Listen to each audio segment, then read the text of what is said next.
Some of our patients have dealt with the initial excitement of a positive urine pregnancy test, followed by heartbreak when the pregnancy does not materialize. This is what we call as a biochemical pregnancy.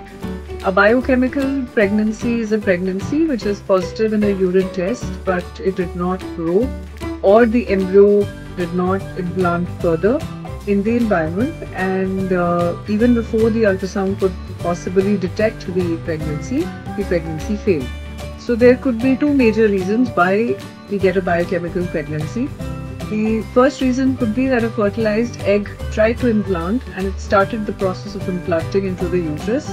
All the body hormones started rising, but something happened.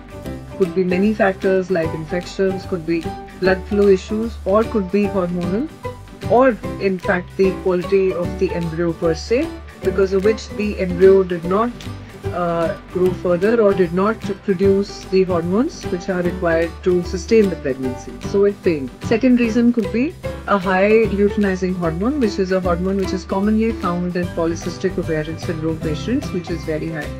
So you must always remember after biochemical pregnancy is that it's not a failure completely. You've stepped into motherhood.